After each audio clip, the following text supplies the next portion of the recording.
¿Qué fue exactamente lo que pasó, Héctor? Bienvenido. Ginette, buenos días, gracias por la invitación. Buenos días, Andrés.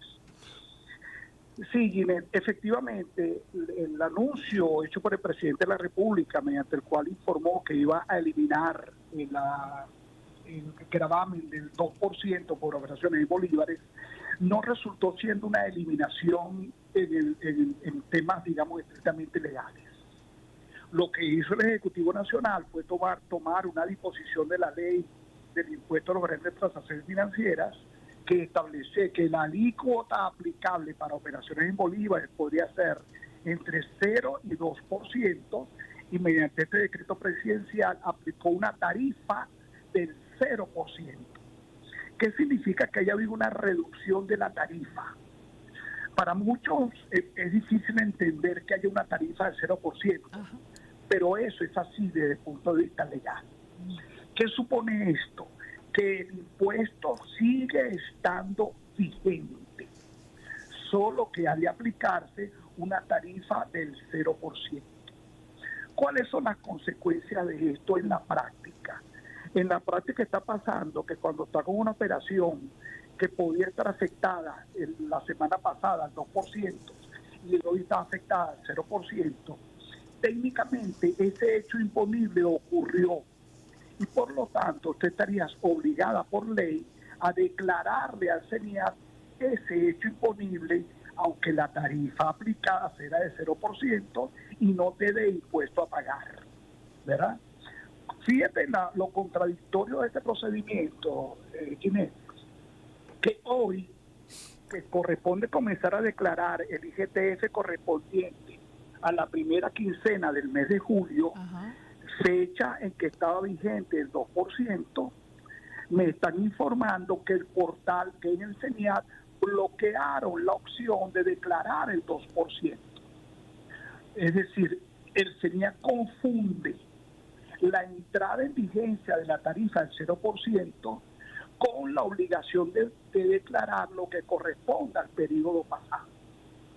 La verdad que el portal CENIAT lo que debió hacer fue corregir el algoritmo, permitir que las personas declaren el mes pasado con el 2% y a partir de la próxima quincena permitir que las personas declaren las operaciones asociadas a la tarifa del 0%.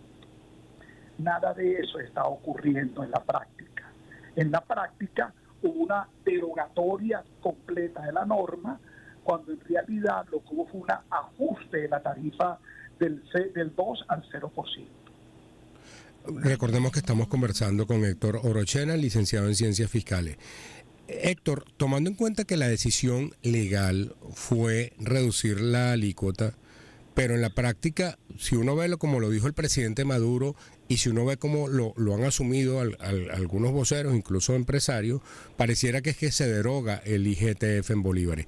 Legalmente había, y te hago esta pregunta porque la misma se la hicimos ayer al presidente de Conindustria, ¿era mejor haber derogado que en vez de este artificio de bajar la tasa de 2 a 0? Sin duda alguna, Andrés, y básicamente por lo siguiente. Bajar la tasa al 0% de nuevo supone que si tú realizas una operación que esté asociada a esa nueva tarifa, desde la perspectiva estrictamente técnico-tributaria, estás obligado a declarar ese hecho imponible y a aplicar la tarifa del 0%. ¿Qué quiere decir eso? Que prevalece la obligación del cumplimiento del deber formal, ¿verdad? Porque los hechos imponibles no fueron derogados. El procedimiento correcto debió haber sido que la Asamblea Nacional propusiera una reforma de la ley del IGTF, derogando los hechos imponibles asociados a operaciones en bolívares. Desde esa perspectiva, la Asamblea Nacional modifica la ley y le quita definitivamente al contribuyente formal la obligación de declarar hechos imponibles que no causan impuestos. Entonces, es una consecuencia, digamos, de tipo práctica. La verdad es, lo grave de este asunto es lo que acabo de comentar antes. Desde el punto de vista estrictamente legal, el hecho de que los hechos imponibles sigan causándose aplicándose una tasa del 0%, supone que los contribuyentes están obligados a declarar esos hechos imponibles ocurridos aplicándole la tasa del 0%. ¿Qué pasó? El CENIA bloqueó completamente esa opción, dando a entender como que si los hechos imponibles fueran derogados, cuando desde el punto de vista legal eso no ocurrió realmente. ¿Y dónde queda ese pago? Porque como eso de también el efecto cascada. Ayer dijeron en Conindustria que 12% encarecía, ese tributo encarecía en 12% el precio de bienes y servicios industriales. Claro. Si yo no puedo declarar que lo cobré o que lo pagué, ¿dónde queda?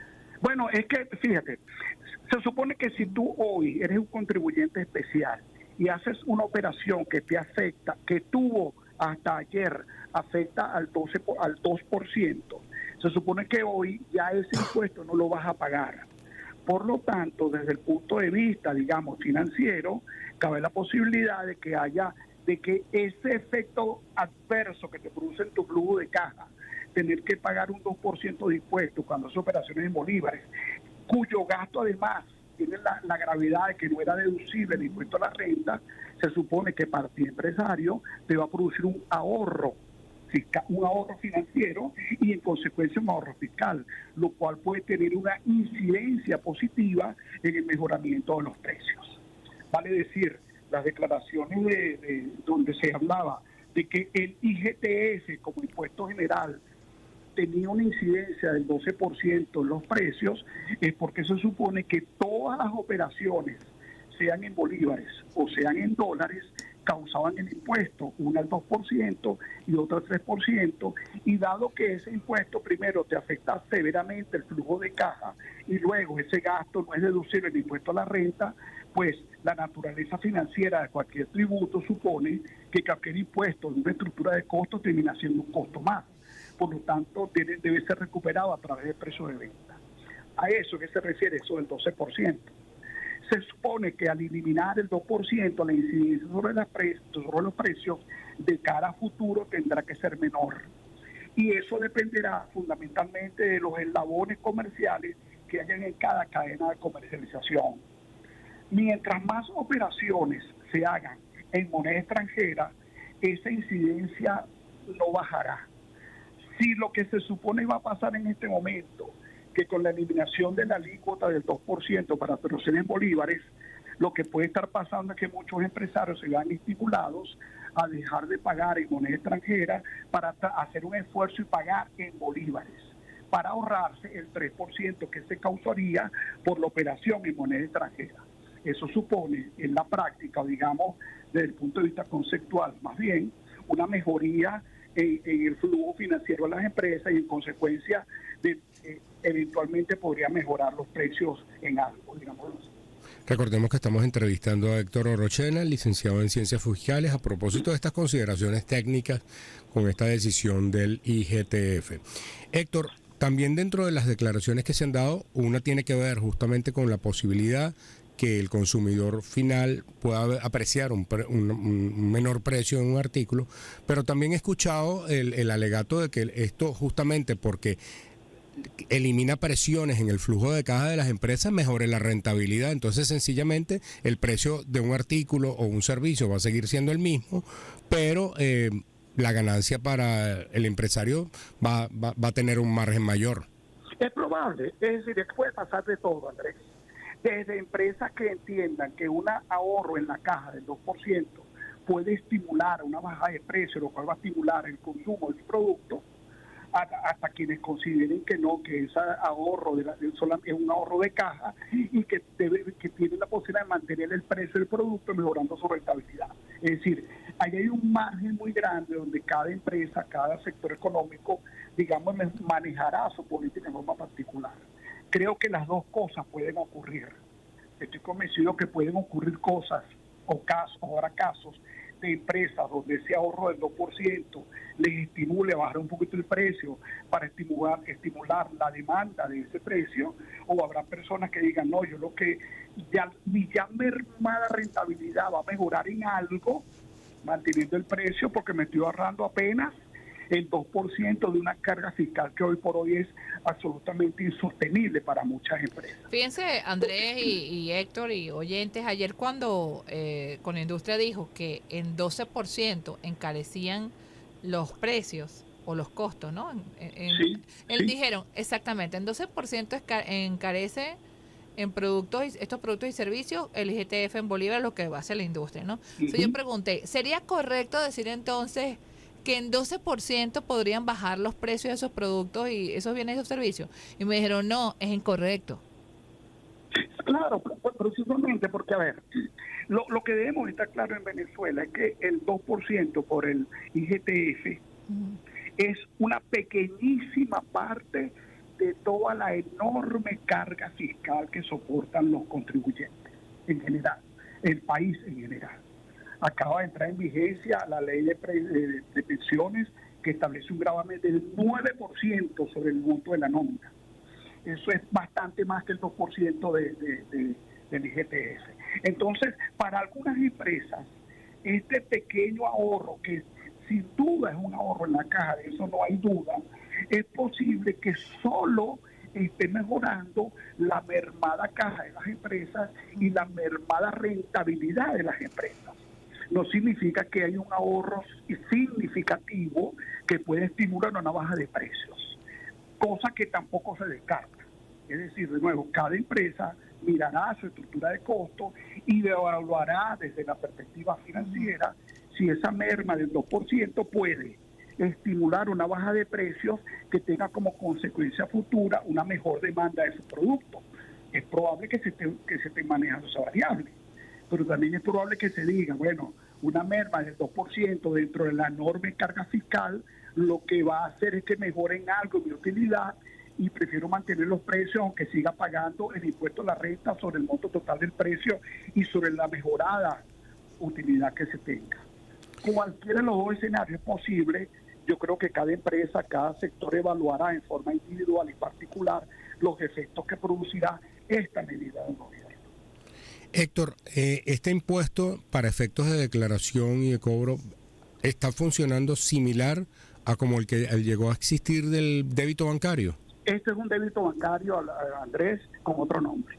Con digamos, la única particularidad que tiene es que, primero, de gran transacción no tiene absolutamente nada. Porque si tú en tu empresa pagas un bolívar con una transferencia bancaria, la semana pasada pagabas el 2% de ese bolívar, ¿sí? De tal forma que de gran transacción financiera no tiene absolutamente nada.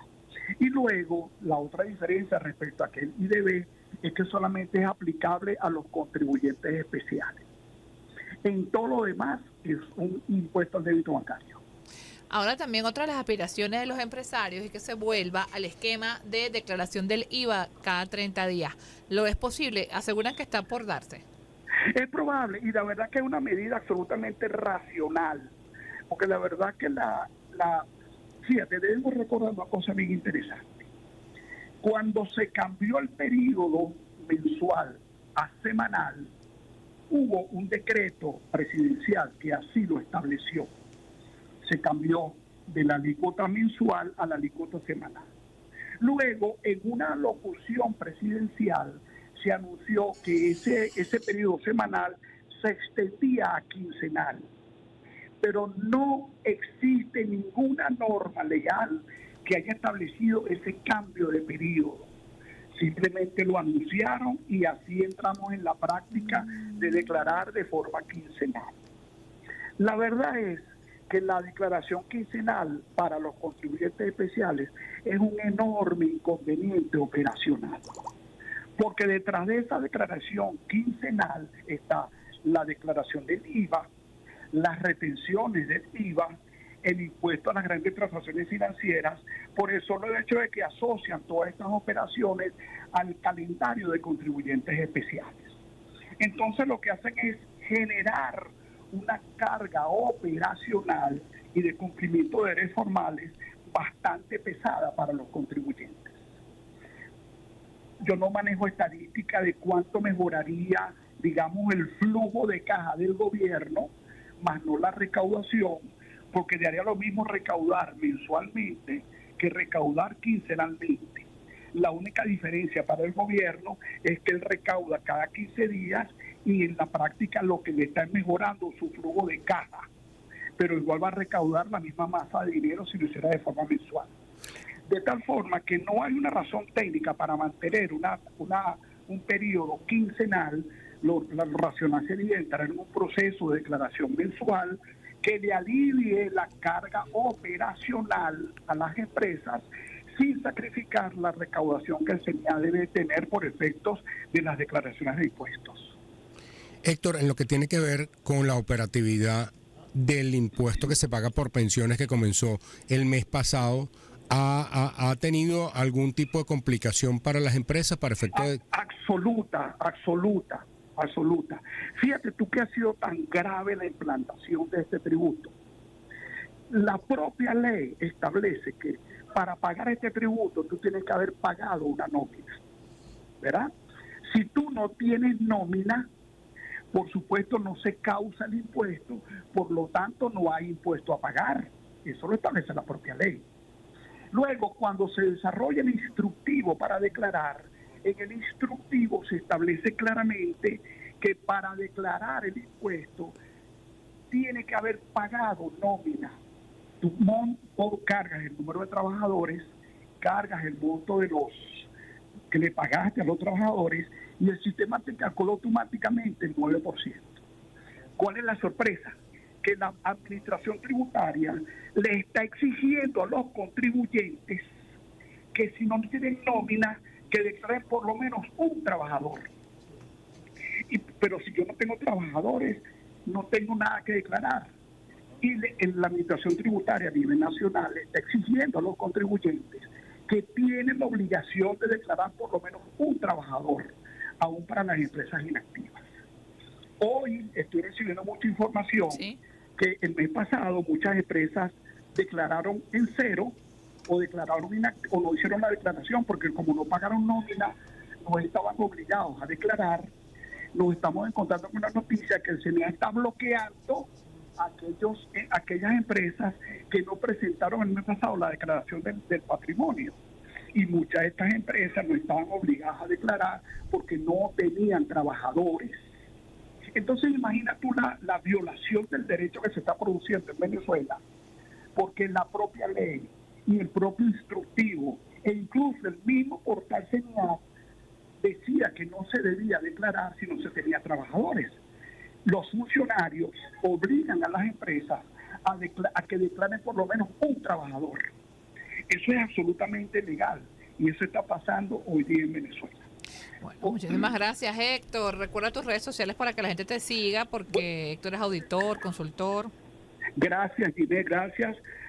Andrés, mis redes sociales es Servitributos, tanto en X como en Instagram. Servitributos.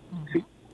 Bueno, y esto lo seguiremos monitoreando, tanto en lo que tiene que ver con lo que pase con el tema del IVA, como en el caso del impuesto a las pensiones. Recordemos que ya debió de haberse dado la recaudación en el mes de junio.